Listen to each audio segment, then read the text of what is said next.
Good morning, everyone. Welcome to our webinar, The ABCs of IT Service Providers, MSP. We're very excited for this webinar as we have a lot of really good information to share, so we hope you are as well. My name is Lexi Johnson. I am our professional liability underwriter here at CID Insurance. So I want to welcome you here today. I also want to introduce to you our special guest. We have Meredith Bennett, who is a national tech and cyber practice leader at USLI. So she really is an expert in this area. We're very lucky to have her teaching this webinar today.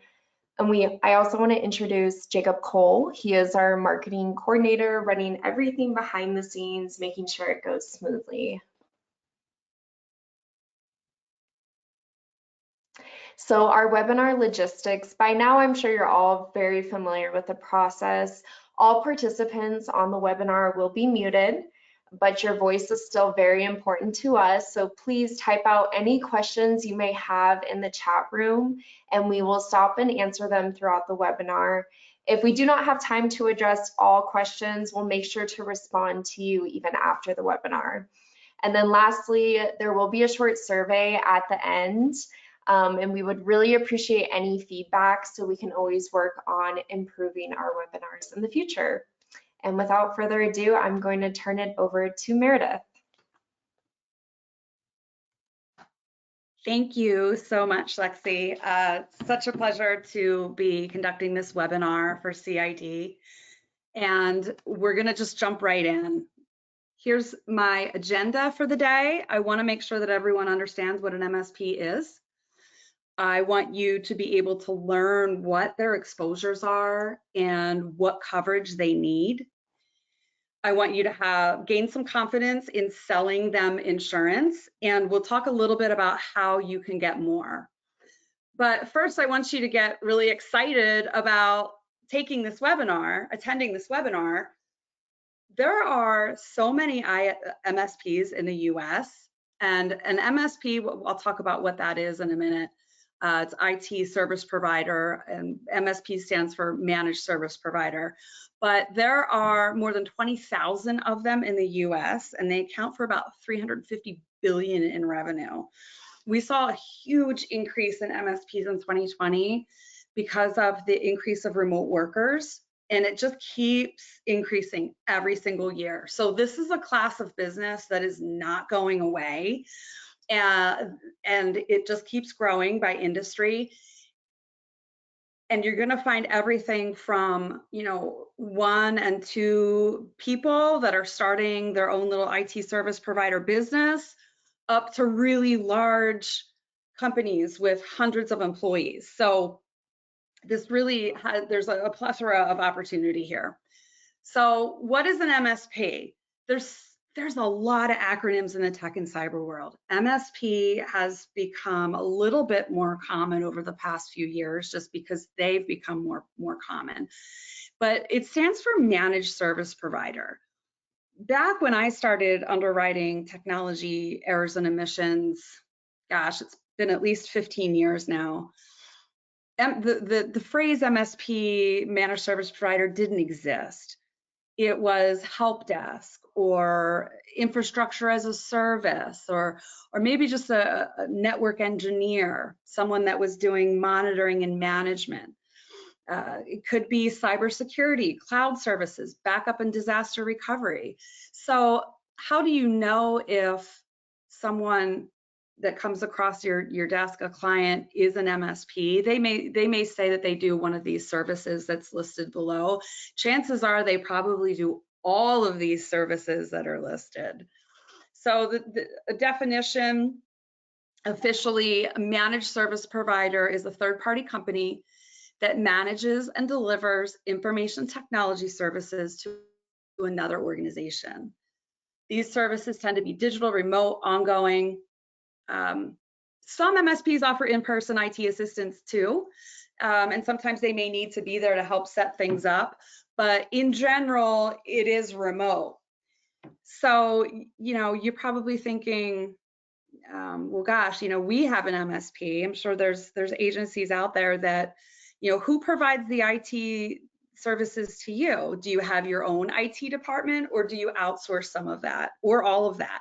It could be a mix of both. You may have your own internal IT person that works with an MSP, so it also is outsourced. So another acronym that comes up often when we talk about MSPs is RMM. What the heck is that? Remote monitoring and management is what RMM stands for. And this is designed to help those IT service providers, the MSPs, remote in and proactively monitor all the client's devices. So if you've ever needed to reset a password or something happened and you called your own IT person and they said, okay, click here, and then suddenly they're able to move your mouse around, that's part of what an RMM tool can be. And it's installed on the client's workstation, on their servers, mobile devices. An endpoint is basically anything that they're managing that connects to the internet. So the workstation, the mobile device, and they're able to deploy this type of remote monitoring. And so this will let them know if there's a problem on your machine.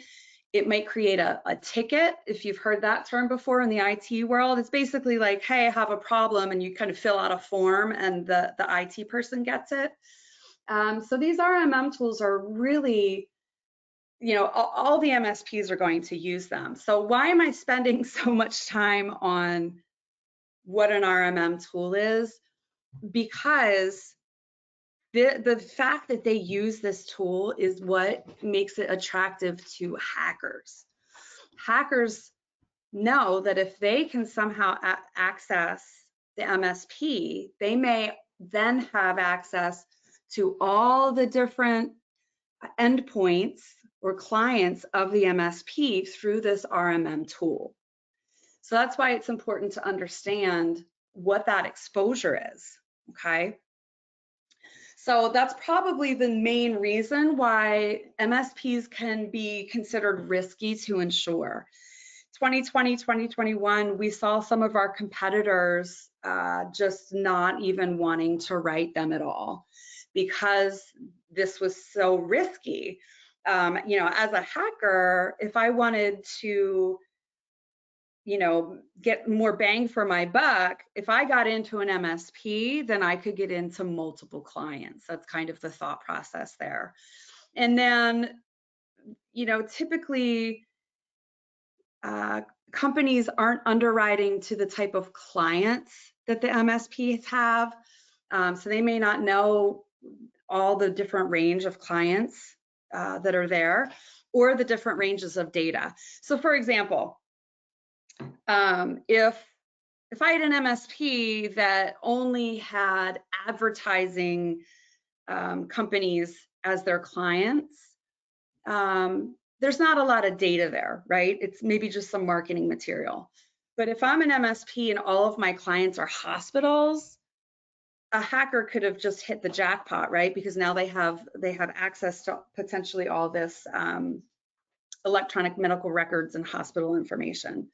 But typically MSPs have all different types of clients with all different types of data. And we as underwriters don't get into the nitty-gritty as far as like every single customer that the MSP has. So it's kind of a little blind on our side, which is what makes them a little bit riskier, right? If you think of just underwriting a monoline cyber policy for one individual, like a retail shop or hospital, you know what you're getting into. But with MSPs, you're a little bit blind if you're not asking every single type of client, which I think that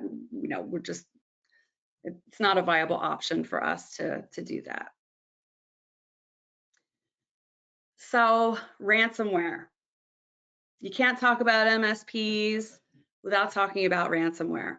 So back to that scenario with I'm a hacker, I get into an MSP.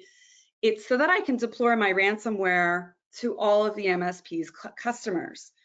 And that's the last bullet. I guess maybe I'm working backwards, but that's the biggest fear and the biggest exposure from an insurance carrier standpoint, and also from the MSP standpoint, because now all their clients potentially could be affected.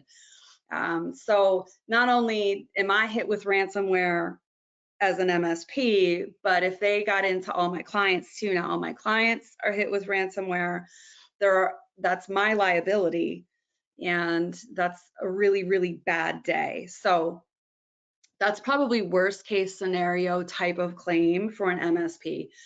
Some other claims that we see often that stem from ransomware.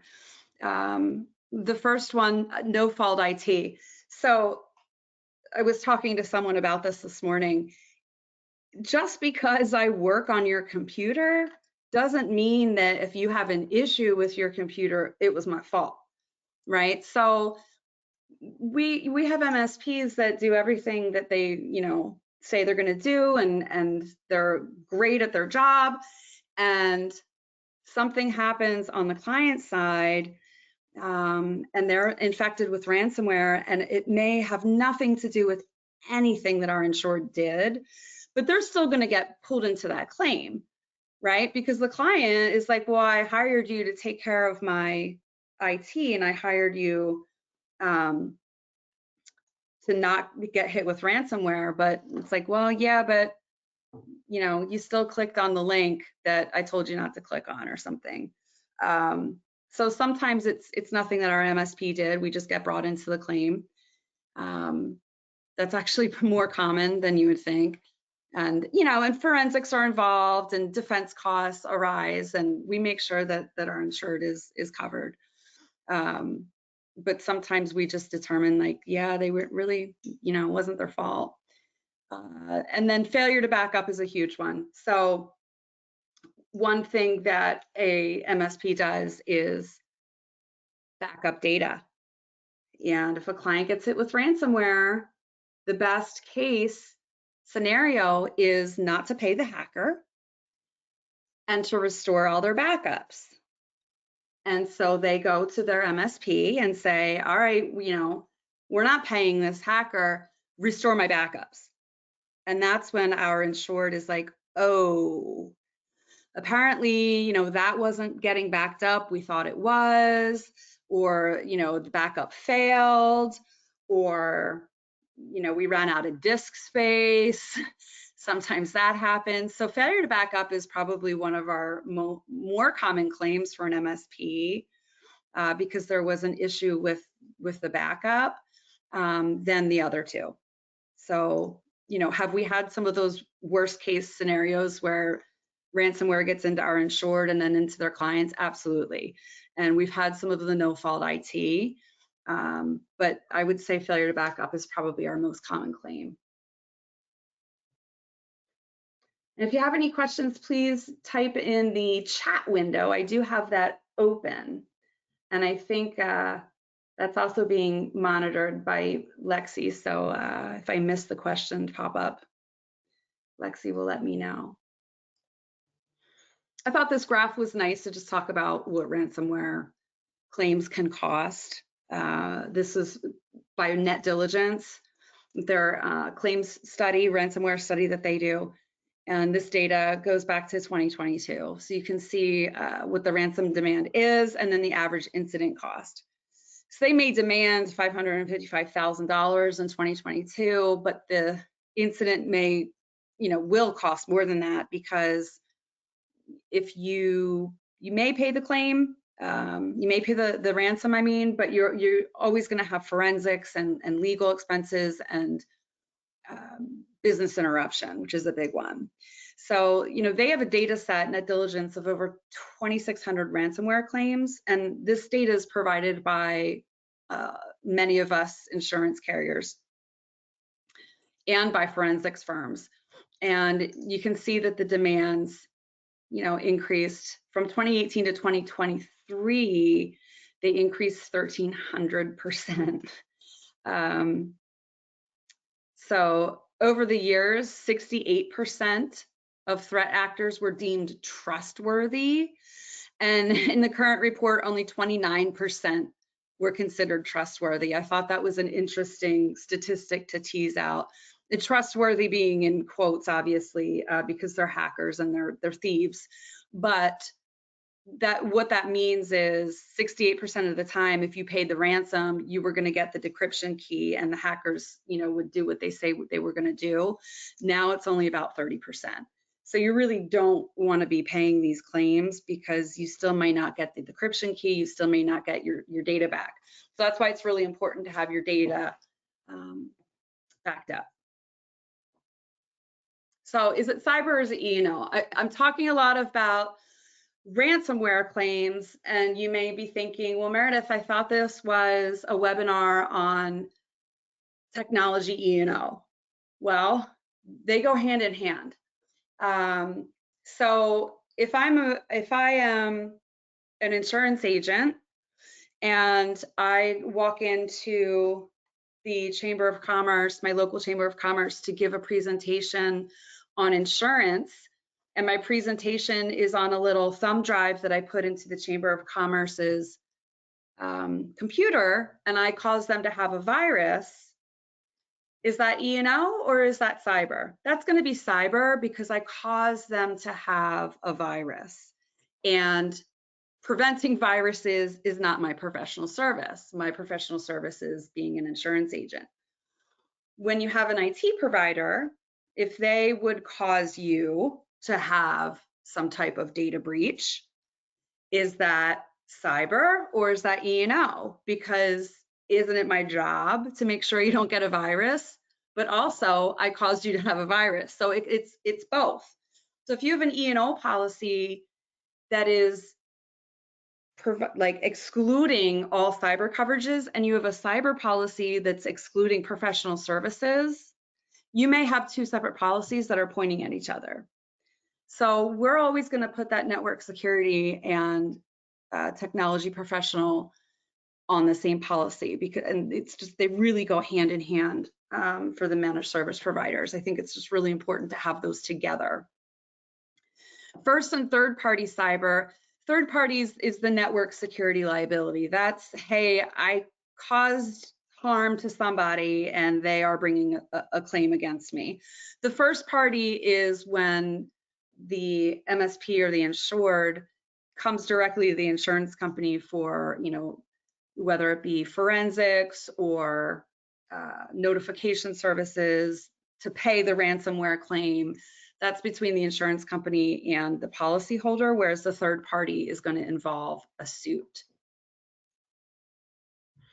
I like to talk about media liability a little bit because you're often going to see media packaged with technology, E&O, and cyber. And I'm going to talk about a few claims in there as well. And then everyone knows what general liability is.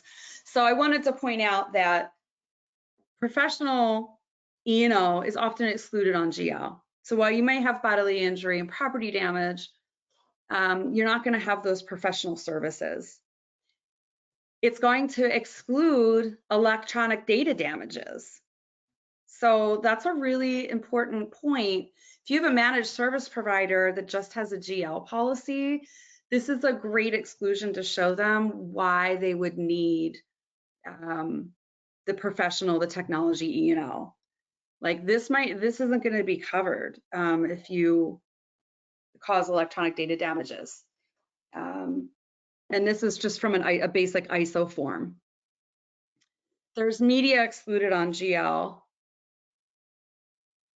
Of course, if designing or determining content of websites for others, internet search, access content or service provider, depending on your managed service provider, what they're doing, this exclusion could apply for personal and advertising injury. Anything on an electronic chat room or bulletin board, guess what that is? Social media. So anything that happens there is excluded. And then arising out of infringement, copyright, patent, trademark, trade secret. So I think probably the biggest claim that we've seen here for managed service providers is we had one MSP that got a pretty big job and needed some help And so they hired an independent contractor to help with that job. And they kind of just negotiated on a fee, right? And so what this independent contractor was supposed to do was install software on each user's computer, because you need a separate license. Each user needs a separate license. Well, this independent contractor just took the money and was like, well, I can cut costs if I install the same license on every user's computer. Well, Microsoft didn't like that so much and came after our insured. So, just really important. You don't want to have a Microsoft claim, right? And if you're explaining that kind of claim scenario to an insured, the insured's probably going to say, well, I would never do that. I know better. Yeah, but in this case, it was an independent contractor, and the independent contractor was covered as insured on the policy. So important to find out where the independent contractors are covered, and if they're covered on the policy, because they may mess something up for your policyholder. And then I'm sure that you've seen more and more cyber exclusions going on, the GL, cyber incident exclusions. There's, recording and distribution of material of information, violation of law. That's an older exclusion, but it sometimes still gets triggered for people that are looking for cyber coverage on their GL. If there is cyber coverage, it's going to be really small sublimits. So just important exclusions to point out as you're trying to sell this coverage to the MSPs, like you may not be covered. You think you're covered on your GL policy and you're not. We've seen a lot of success for kind of marketing for these MSPs on a referral basis or risk management basis. So just as I use the example of you insurance agents that have your own IT or your outsourced IT, find out from clients that you already write. Maybe you have a restaurant. Well, who does your POS system, your point of sale system for the restaurant? May I have their name and number and find out if they're properly covered if there's some type of data breach? Who is helping with your email or your website? These may not be MSPs specifically, but there's still technology professionals that need the technology, the media and the cyber. So for every, contractor or restaurant or retail shop, doctor's office that you're writing on a regular basis, just ask for referrals for who their IT people are. And you are kind of providing risk management for those existing clients to make sure that all those IT service providers that they're using are properly covered. And then there are more and more associations that are popping up for either IT work or MSPs, just because they are growing. And so there's a lot of tools and resources out there. Conferences, if you kind of just Google like MSP conferences, you may find one in your area that you could go and attend and maybe find some leads. So those are some ways that we've had other customers and agents have success with finding more MSPs to write. And what are we gonna need to underwrite this? So I already said, it's not easy for us to understand who every single client is and who all the data that they have access to is. What we want to make sure of is what their security is. And there's 3 things that we ask specifically here at USLI. You're going to see other carriers ask more questions, maybe less questions, but we really concentrate on 3. And those are the last 3 points there. I want to make sure that they have multi-factor authentication enabled on all their remote management and monitoring tools. That's that RMM tool that I spent so much time on in the beginning. Really important to have MFA there, because without the MFA, if someone has their username and password, they may be able to get in. So we need that extra layer of security. We want the backups to be stored off-site and off-network, meaning if I'm able to hack in to your system, MSP, can I also access the backups? That's not a good setup. I don't want to be able to offer all the backups that you're storing if I just am able to get into your environment. So we do ask that, and that comes from all of the claims that we see for failure to back up. They're usually just not set up correctly.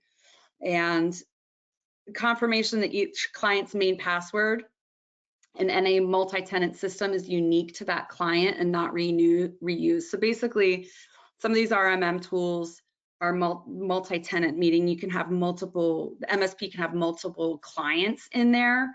So if I can access all of my clients with one password, that's not a very secure thing to do. There's ways to set it up that you have a different password for each client. So that's the security that we're looking for these MSPs. And then really we just need the name, state and zip code, their total annual revenue, and the number of people providing services in order to rate it up.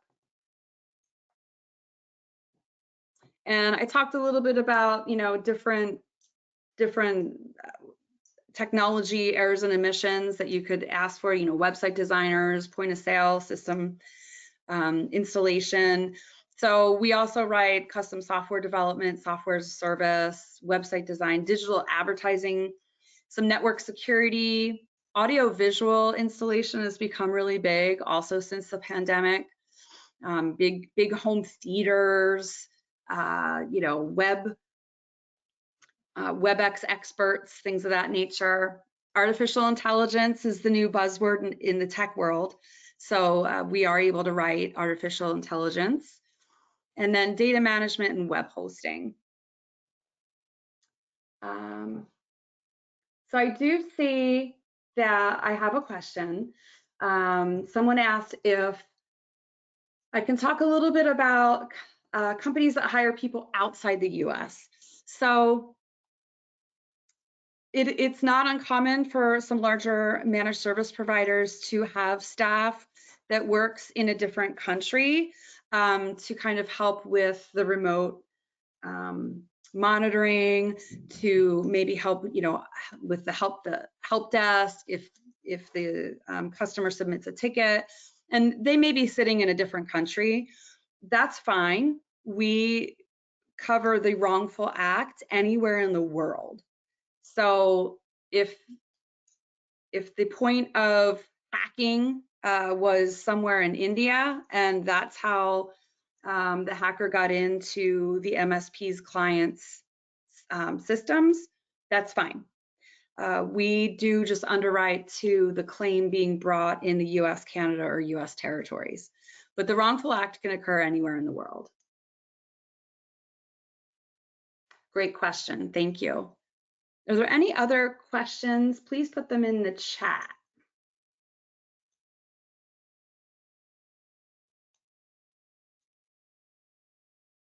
I don't see any. Lexi, do you have any questions or anything you want me to expand upon?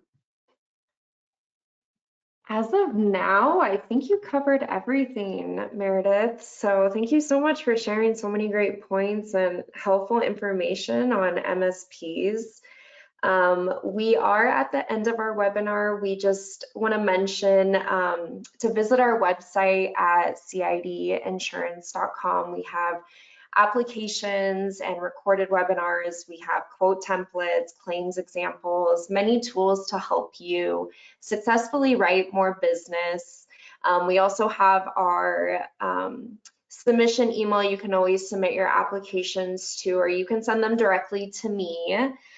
Jacob will be sending some material to you after the webinar, and again, that short survey for you to complete so we can get some feedback from you. If you have any questions, my contact information is listed on the slide, so please give me a call or send me an email, and I'd be happy to answer any questions or risks that you may want to go over. So thank you again for joining despite your busy schedules. We look forward to working with you, and I hope you have a great rest of your day. Thanks, everyone.